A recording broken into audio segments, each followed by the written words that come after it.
Hello, it's Ellie here with WhoCulture in a very snowy part of the UK right now. Obviously where you are it might be very different, but it's very cold where I am right now, but we are not here to talk about the snow, as much as I'd love to talk about snow forever. That's not why we're here. We're actually here to talk about some information coming from Chris Chibnall recently. He recently was discussing his and Jodie Whittaker's tenure on Doctor Who, and rather candidly provided some information about how it very nearly came to an abrupt end. So, Series 12 aired early 2020. So you had Spyfall airing on the 1st of January, and then The Timeless Children airing on the 1st of March 2020. And around that same time, the producers and the writers were in very early discussions about the next series, about Series 13. But nothing too in-depth at that point, just discussions with writers and just throwing some ideas around about where they were going to go next with the show. But in case you hadn't figured that out from the dates I've just said, something else happened in 2020, March 2020, that threw a little bit of a spanner in the works there. Does anyone remember that time where everybody started panic buying toilet roll and it very much felt like Armageddon? The global pandemic that took over our lives, it kind of is a bit triggering to think about now, and especially now that we're coming up to the third anniversary, the 3-year anniversary of lockdown happening. Personally, it started off as a bit of fun and suddenly got quite boring and also quite scary. Obviously, COVID affected the entire world. And so, of course, TV production, film production was also affected by that. I mean, did anyone else notice that slowly they started running out of new content to put out, and things even like EastEnders were putting out repeats of episodes that had already been filmed and already aired, because nobody could go to work to film more episodes, and so we were just kind of stuck in this cycle of no content.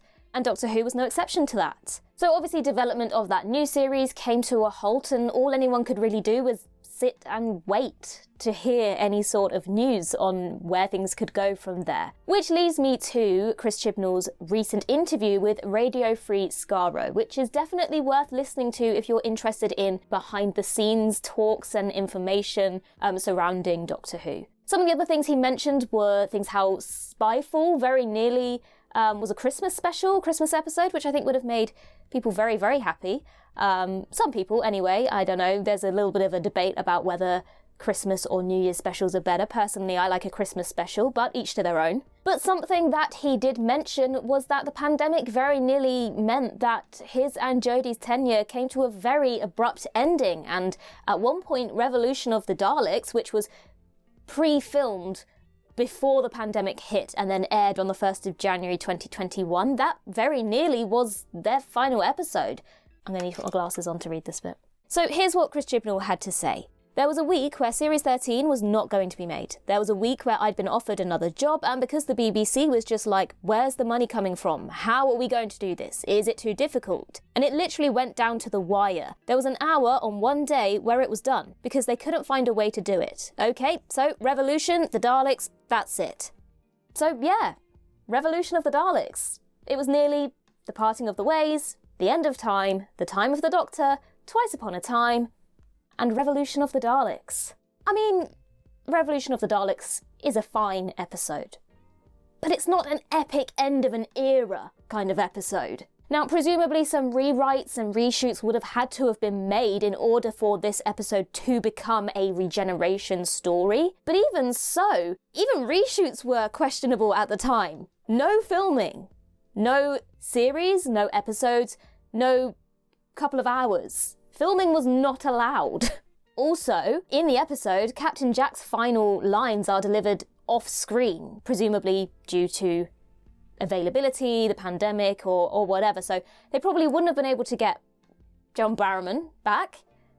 But even more importantly, they may not have had Jodie Whittaker. She may not have been available. Chibnall went on to say, also, Jodie had 1,000 job offers, and then everything was changing. Obviously, she had a contract, an option, but I know what job she gave up to do the 3rd season, which, obviously, because it had moved in the schedule, she had stuff lined up for when we were supposed to finish shooting, but then was delayed by the pandemic. And she's in demand. She sacrificed a lot. Everybody sacrificed a lot. Now, giving up a job offer to film another series, fair enough. Giving up a job offer just to do some reshoots? Does that then mean that somewhere out there, in an alternate reality, we had a kind of 6th into 7th Doctor scenario, where the 60th opens with David Tennant laying on the floor in a Jodie Whittaker wig? Because I'd kind of like to see it, and now I'm a bit disappointed that that's not going to happen. So the final thing that Chris Chibnall did say was that there are some things that I'll just keep to myself, which makes it seem like the journey to the 13th series was a lot more dramatic behind the scenes than we're ever going to know. And it does make you wonder what compromises were made so that we did get a Series 13. I mean, pay cuts, reduced episode count. Flux took an entire year to shoot under very, very strict COVID guidelines and protocols, and we only had 6 episodes in the end. And Chris Chibnall has stated that it wasn't a very fun time. Everybody was wearing masks, everybody had to be socially distanced. But it does make you wonder what could have happened next. I mean, hypothetically, if Series 13 wasn't made, if Flux didn't exist, then what? Would Russell T Davies still be returning as showrunner? Would we have had no Doctor Who content, no new Doctor Who content between Revolution of the Daleks in early 2021 until the 60th in November 2023? I mean, Chris Chibnall didn't say. But considering that Russell T Davies has said that his inspiration to return as showrunner came during the tweet-alongs during the pandemic, I think we can assume that he still would have been returning as showrunner. His inspiration didn't come from a lack of content or from any of those conversations. It was sparked by COVID itself, the pandemic itself, and the fun things that people came up with to try and cope with that situation at the time. But it does mean that we could have had a very, very big gap with no new Doctor Who content and a very botched, scrambled together finale for Jodie Whittaker's Doctor, which I think would have been very disappointing for her, for the audience, for Doctor Who in general. Each Doctor deserves a well thought out and thought-provoking, powerful departure, and a kind of rushed ending to squeeze onto the end of an episode that was not written with that intention would not have been a good way for her to go. But let us know in the comments below. Let us know your thoughts. What would you have done to Revolution of the Daleks if that was the case? If it had to be made into a regeneration episode, what would you change in that episode to make it suit that situation? How would the ending be different? What would have been the cause of that regeneration? Keep safe, keep warm if you're around the snow, or keep cool if you're in a nice warm climate right now, which I would quite like, I won't lie. It's a little cold in here.